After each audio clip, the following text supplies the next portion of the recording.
पुस्तक का नाम मित्रता क्यों, कैसे और किससे करें। लेखक पंडित श्री राम शर्मा आचार्य। ऑडियो 3।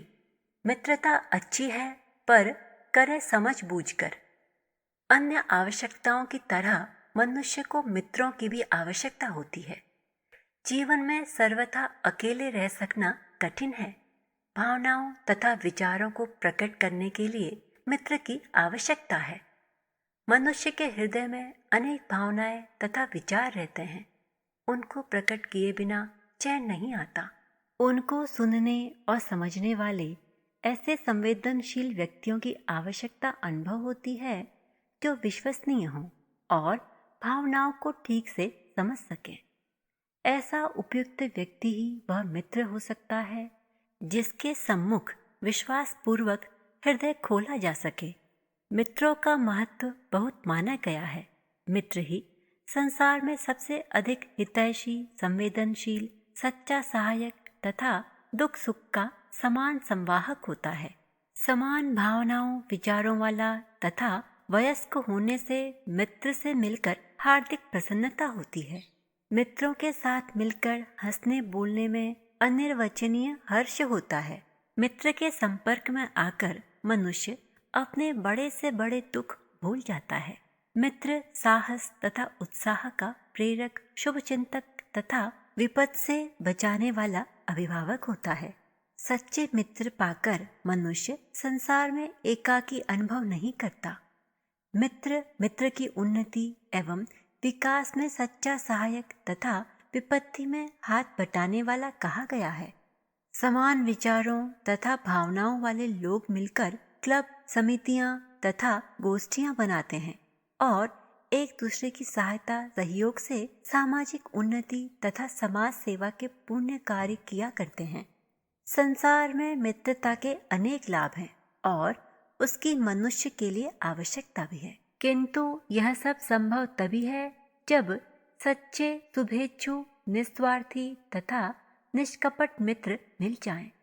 संसार के 4-6 ऊंचे लाभों में एक मित्र लाभ भी है। विद्वानों ने शारीरिक स्वास्थ्य, पतिव्रता पत्नी, आज्ञाकारी पुत्र तथा सच्चा मित्र मिलना जन्म जन्म के पुण्यों का फल बताया है। निसंदेह जिसको सच्चे एवं निष्कपट मित्र मिल जाएं, वह बड़ा ही सौभाग्यशाली माना जाएगा। किंतु आज हम जिस दुर्भाग्यपूर्ण युग में निवास कर रहे हैं उसमें अधिकांश बातें उल्टी हो गई हैं। आज अधिकतर लोग अच्छाई के नाम पर बुराई का ही पोषण करने लगे हैं। परमार्थ के नाम पर स्वार्थ सिद्धि का बोलबाला हो रहा है। जिधर देखो पुण्य के नाम पर पाप पाला जा रहा है। करुणा, दया, सहानुभूति, संवेदना, उदारता, ईमानदारी आदि गुणों की आड़ में विपरीत प्रवृत्तियों एवं अवगुणों को आगे बढ़ाया जा रहा है। लोग धर्मात्मा के नाम पर धन इकट्ठा करते और अपनी जेबें भरते हैं। गौओं के नाम पर भीख मांग लेते और अपने पेट में रख लेते हैं। विधवाओं, अनाथों तथा अपंगों के नाम पर सच्चों की सहानुभूति को भुनाकर धनवान बनते हैं। देश, धर्म और समाज की सेवा के नाम पर ठगते और अपना स्वार्थ सिद्ध करते हैं। आज के स्वार्थपूर्ण समय में आदमी किस अच्छाई को किंचित लाभ के लिए नीलाम नहीं करने लगा है। आज युग के इस विपरीत प्रवाह में अच्छाइयों तथा गुणों का मूल्यांकन एवं आदर बड़ा ही भयप्रद बन गया है। इसलिए आज हर समझदार आदमी को इस बात से सावधान रहना चाहिए कि कहीं वह अच्छाई के नाम पर बुराई की बेदी पर बलिदान न हो जाए। जिस प्रकार अन्य शुभ एवं परोपकार पूर्ण प्रवृत्तियों के नाम पर खल लोग भोले एवं भले लोगों को ठगते तथा शोषण करते हैं, उसी प्रकार मित्रता के नाम पर भी अनेक लोग भावना तथा भाव प्रवण व्यक्तियों को ठगने तथा शोषण करने को व्यवहारिक कला मानने लगे हैं। आज के प्रतिकूल युग में मनुष्य को तथाकथित मित्रों से सदा सावधान रहना चाहिए। मित्रता के नाम अथवा उसके पूर्व आदर्श की भावुकता में बहकर अपने चारों ओर मित्रवेशी वंचकों को इकट्ठा न होने देना चाहिए। इन्हें मित्रवेशी वंचकों से घबराकर किसी अनुभवी ने ठीक ही कहा है, हे परमात्मा, मुझे मित्रों से बचा, शत्रुओं से मैं अपनी रक्षा आप कर लूंगा। आज का मित्र मित्रता के रूप में शत्रुता का व्यवहार करता है। शत्रु से अपनी रक्षा कर लेना सरल है, किंतु वेश में प्रच्छन्न शत्रु से रक्षा करना कठिन हो गया है। स्पष्ट होने से मनुष्य शत्रु से सावधान रह सकता है, किंतु मित्र वेश में छिपे शत्रु से सावधान रहने की ज्यादा गुंजाइश नहीं होती। शत्रु खुलकर सामने आता है, इसलिए उसे ठीक से समझने, जानने और पहचानने में धोखा नहीं होता। शत्रु की वाणी, व्यवहार तथा विचार अधिकतर अपनी विरुद्धता को खुले रूप में ही व्यक्त करते हैं, जिससे कोई भी उन्हें जानकर उनका प्रतिकार करने का उपाय सोच सकता है। किंतु प्रच्छन्न शत्रु मित्र के विषय में ऐसी संभावनाएं नहीं रहती।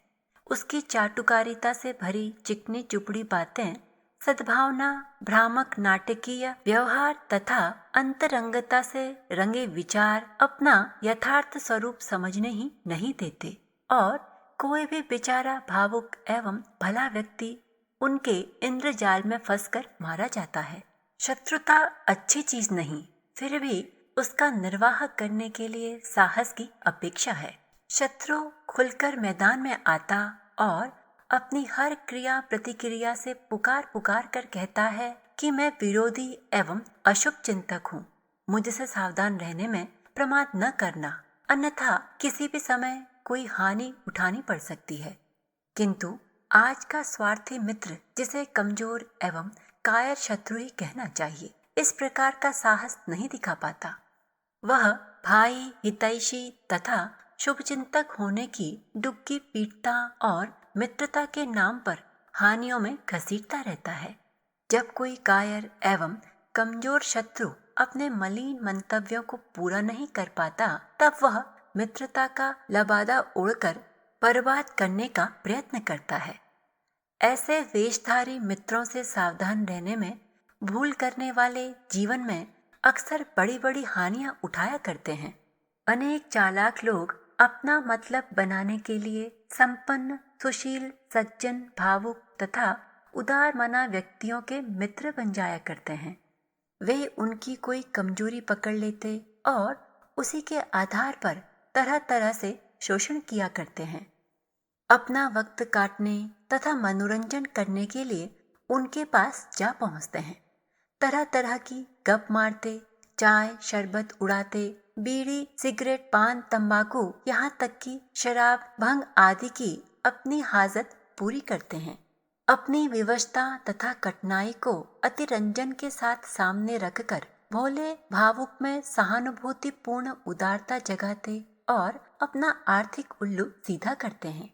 अनेक चालाक लोग मित्र बनकर निर्व्यसनी व्यक्तियों को व्यसनी बना डालते हैं। कुछ दिन कुछ अपने पास से खर्च करके फिर जीवन भर उसका लाभ ब्याज के साथ उठाया और मौज उड़ाया करते हैं, और इस प्रकार भोले, भावुक तथा विश्वासी व्यक्तियों को न जाने कितनी चारित्रिक तथा आर्थिक हानियां पहुंचाया करते हैं। इस प्रकार की प्रवंचना वृत्ति आज अपवाद ही नहीं रह गई है। आज की दुष्ट दुनिया में यह चालाकी आम हो गई है।